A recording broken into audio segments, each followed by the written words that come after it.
Around 400 BC, a man named Hippocrates laid the foundations of modern medicine.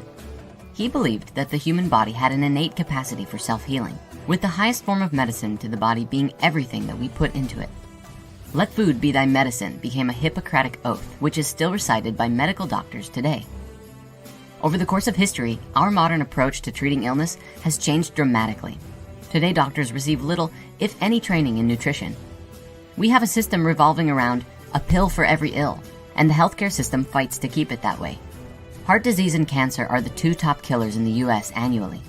Additionally, roughly 39,000 people die due to unnecessary surgery and other hospital errors. 80,000 people die due to other infections, and 106,000 people die due to adverse drug reactions. The biggest question is, why is this happening? Why are we trapped in this system? How can we untrap ourselves? When we look at all of the data under the lens of science, the correlations that we find are absolutely jaw-dropping. Nevertheless, this is something that we all need to know about. So let's talk about it. It seems to be a maxim of the world, something that we've heard over and over and over again. Everybody knows it. You are what you eat. In the standard American diet, the average diet looks something like this. Counting strictly by percentage of calories, 63% of our caloric intake comes from refined and processed foods. This includes soft drinks, packaged chips, snacks, and other things that have been processed in the factory, created for us to eat. The next largest grouping is 25%, which is made up of animal food, meaning meat, dairy, eggs, fish, and other forms of seafood. Final 12% is made up of plant food. Out of that 12%, about 6% of that comes entirely from potatoes, and out of this other 6%, which is made up of vegetables, fruits, legumes, nuts, seeds, and grains, even half of it may be mixed with processed foods, such as the almonds in an Almond Joy. Now, we've been reading and seeing information like this for a long time. A long time. And thanks to the internet, news sources, and more documentaries on the topic, the information is just now starting to really reach people. Someone has to stand up and say that the answer isn't another pill. The answer is spinach. And while hundreds of thousands of people are taking notice, there still doesn't seem to be a slowdown in the consumption of processed or animal foods. In fact, they appear to be increasing. But why is that? My belief, based on our observations, is that we really don't know just how critical this is. The scientific evidence of the correlations between the foods that we eat and the diseases that we have is outstanding. It's probably the most vital piece of information pertaining not only to curing all of our diseases, but the survival and future of the human race. In 1974, Chinese Premier Zhou Enlai was hospitalized with bladder cancer. Knowing that his disease was terminal, he decided that in his final days, he would dedicate to giving his country and the world a more complete understanding of cancer. He thus initiated what would become one of the largest and most scientific investigations in history.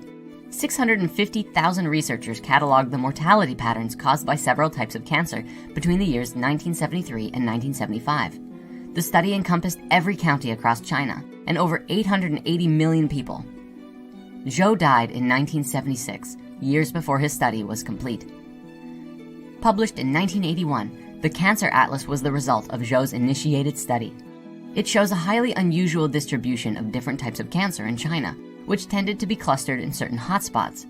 The results of this study demonstrated that the causes of all of these clusters of cancer had to be related to the environment, and in the researchers' professional opinions, related heavily to diet. Two researchers who have made groundbreaking contributions to this effort are Dr. Colin Campbell and Dr. Caldwell Esselstyn. These are two of the most prominent biological nutritionists in the world today. When Dr. Campbell learned about the Cancer Atlas, it became what he described as the capstone of his research and took him down a road of discovery which would ultimately become published in a book called The China Studies. This 20-year project examined the links between diet and disease in one of the few areas of the world where people still consumed a mostly plant-based diet. Dr. Campbell teamed up with Chinese and British researchers who went into 65 counties in rural China, finding out what 6,500 people ate and how they lived. They also took urine and blood samples. It took them years to analyze and correlate all of this data. In 1990, the China study was published, which identified over 94,000 correlations between diet and disease. The study was published with countless tables and charts presenting the raw data which had been accumulated during the study. Then, this information was cross-referenced in multiple ways to demonstrate its reliability and to show how it linked with the 367 variables that the study examined. The study was a very clear indication of some very powerful revelations. The moment that animal products were introduced into the diet, blood cholesterol levels went up, cancer started to appear, and disease started to make its way into the communities. Since this study, the connections between meat and dairy consumption and disease has been confirmed over and over and over again in scientific studies and even studies of studies. Diabetes, for example, of which 30 million people in the US are reported to struggle with, has been demonstrated to be outright cured with a plant-based diet. The results were amazing. Based off the lab result I had before, I was type 1. I'm not supposed to be producing insulin. This isn't supposed to happen. But as you can see from the results, I'm producing insulin. I can go from being type 1 to not having diabetes. That's incredible. Incredible. Diabetes is reversible. We have the results to show it. And the funny thing is, it's actually illegal in most countries to treat cancer with nutrition therapy. There have been many physicians now speaking out about this at conferences, saying that they're only allowed to treat cancer with chemo, surgery, or radiation. What this ultimately means is that you have to take your own health into your own hands. All of this research by Dr. Campbell and the researchers from China and Britain correlated heavily with Dr. Esselstyn's work, who demonstrated how to naturally reverse heart disease and outline the specifics of what's happening to your body when you eat animal and processed foods. You see, lining all of the blood vessels are something called endothelial cells. These cells are vital to survival, for they naturally produce nitric oxide, which keeps our blood flowing smoothly without being sticky or clogging up. It also helps to dilate blood cells during physical activity and inhibits the formation of plaque, as well as eliminates the inflammation that comes along with plaque in the first place. Scientific tests have demonstrated that when we start eating the standard American diet, meaning predominantly animal and processed foods, our endothelial cells become damaged and can no longer support the healthy flow of blood through the body.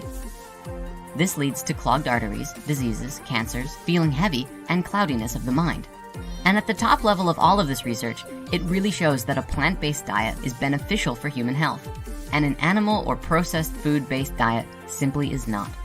Dr. Esselstyn's research, however, demonstrated that if anybody, regardless of who they are, adopts a plant-based diet, we instantly begin reversing the process of the damage caused by meat and processed foods.